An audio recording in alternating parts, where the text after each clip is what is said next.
Welcome back to Tennis Town, guys. Today I'm going to talk about Tennis Sangren. If you guys don't know, a lot of controversy following him. Right, so Tennis Sangren, he's the tennis player from Tennessee. His name's Tennis, but apparently he's named after his great-grandfather, so nothing to do with the actual sport of tennis or the fact that he grew up in Tennessee. Look, I think he's done a phenomenal job. He, not too long ago was playing in the Futures circuit and all of that, and, that is a real grind. I mean, huge respect for the players that are on the Futures circuit. I mean, there's a lot of juniors that come through and they just, power through that and they're straight into the ATP, but on the Futures, you've got a bunch of phenomenal players with a lot of experience that have been grinding it out, for a long time. Basically, they're like the journeyman of the sport. And, it is tough. There's not much prize money there. Everybody's chasing the same dream. And you're basically, more or less, you're basically a backpacker on a budget trying to play, high-level tennis in order to, finally crack it onto the ATP Tour. So it's a very tough world out there. You're having to travel, every couple of weeks to a different place in the world, different tournament, trying to find your own accommodation, scrambling. I've got friends that have done it. Like, they were staying, 4 people in just some random person's house, hitching rides to and from, nearby cities and stuff. So it's full on. So the fact that he's come through, and then, got into the Australian Open, went all the way to the quarters.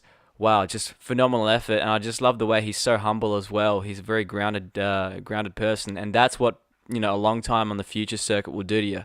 You really learn to appreciate what you've gone through and just be thankful and humble for every moment you get at the top level, because you know that, you know exactly what it's taken to get there.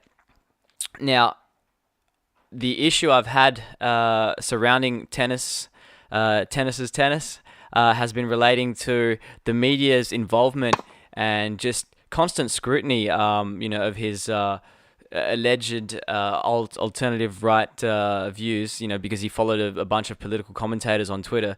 And I just need to say that I just really don't appreciate that from the Australian media. It's pretty shameful, to be honest. We're talking, these the issue at hand here, the event at hand is the Australian Open, and these media, sports journalists going around and questioning him about his so-called alternative right views, because he followed a few people on Twitter, which he since he followed a whole bunch of people and then he deleted his tweets. Basically, he had a lot of retweets and stuff like that, and he had to go. The media attention was so harsh on him that he actually had to go and remove his tweets from all the way back in 2014. So, there's nothing worse than politics in sport. We don't want tennis to become like the NFL. I'm not going to go into it because I don't want to talk politics. I think that just at the end of the day, we're here to watch tennis. That's what it's about. These guys are all tennis players. They're all chasing the same dream. Tennis Sangren made a phenomenal run. He had a phenomenal, week and a half at Melbourne Park, and there's no need to talk about politics and bring all that kind of nonsense into it, because it's not the right platform for it. If we're going to talk politics, maybe we can talk about it on a political debate show or something like that. But for the journalists to constantly hammer him and question him about that kind of stuff, I just think there's no place for it, and it's just really shameful. And I don't want to see that. 99.9% of the spectators watching the Australian Open don't want to see it. They're there to watch tennis, myself included.